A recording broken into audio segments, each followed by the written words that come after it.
Ah, how frustrating can a game of football be? There are so many things that we've been waiting for Manchester United to do. Control a game of football, be able to play out from the back, actually win some duels, actually create some chances. You can tick off pretty much every box from that performance, apart from finding the back of the net. Man United 0-0 away at Crystal Palace. It's 2 points dropped rather than 1 point gained. Dean Henderson, had to be him. But we have been waiting for United to have a performance like that, right? Especially away from home. Totally dominant. We had the shape. 3 at the back. Delo inverted into a number 6. 3-2-2-3. Playing out, controlling the game, creating chances. Garnacho hitting the bar. De Ligt with his header.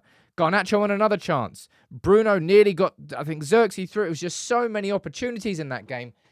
And then Onana came up with a double save towards the end there, by the way. But United, I haven't seen United play like that in a long time.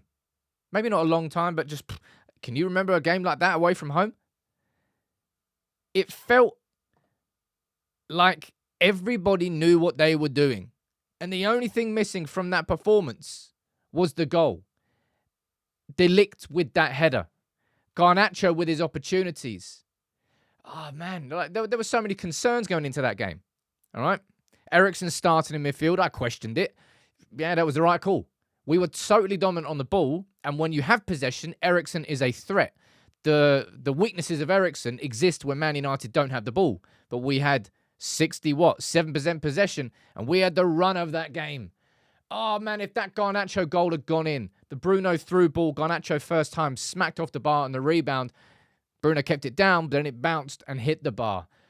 Oh, that's what that game feels like. That game could have been a sort of a pivotal moment of development. And I think you should take a lot of positives away from that game. I know that typically that I take the positive angle, right? I appreciate that. But last season we got tanked 4-0 here, right? And it was a humiliation. Tonight, it was our game of football.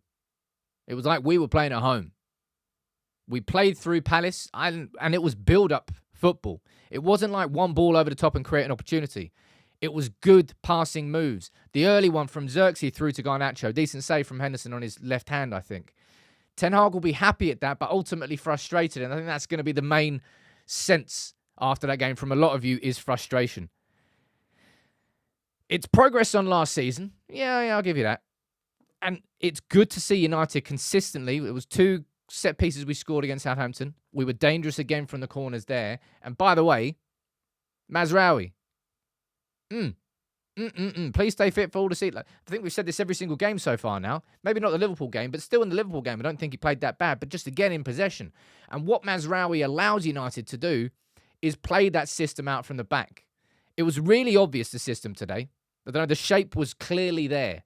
Delo would invert, and it will be Martinez comes left, De Ligt goes in the middle, and Mazraoui goes on the right-hand side. That's the 3. Then you got the 2 in the middle of Delo next to either Mainu or Eriksen, which created the overload towards the attacking half, and that's what Ten Hag wants this team to be.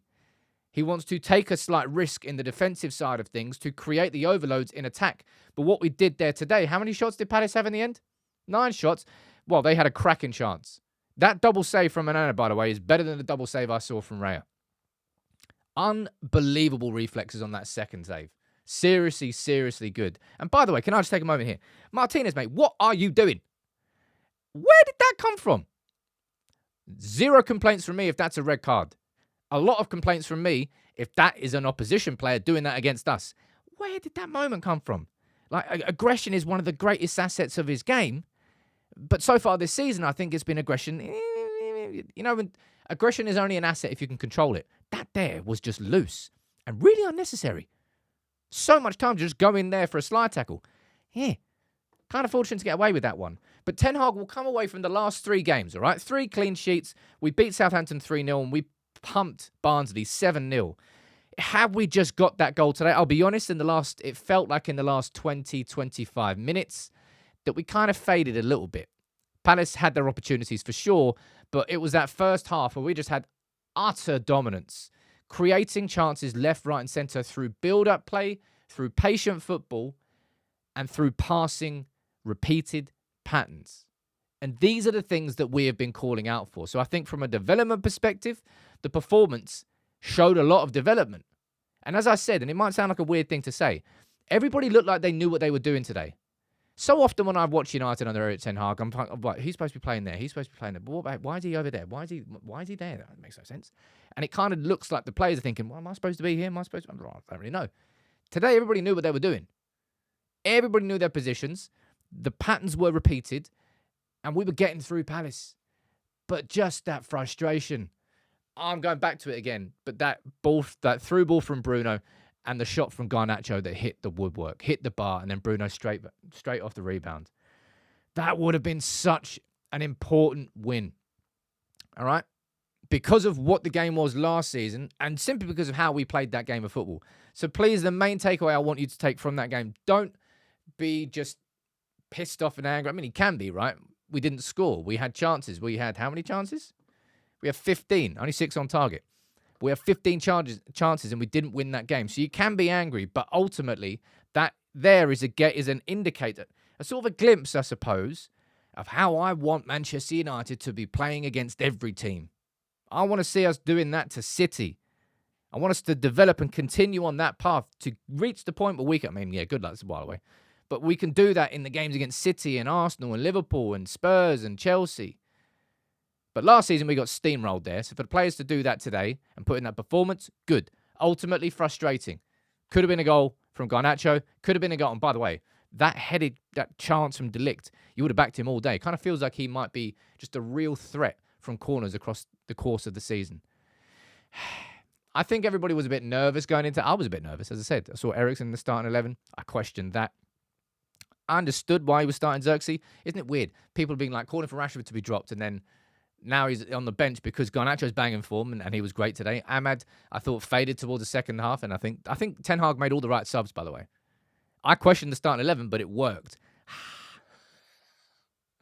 Man, that was so annoying. I mean, look, there's definite positives to take. We've got Twente next, then we've got Spurs at home next week. Play like, you won't be able to do that probably against Spurs because they're going to be playing with such intensity in the press. Why couldn't a goal go in, man? Bummed about that. Gutted, really.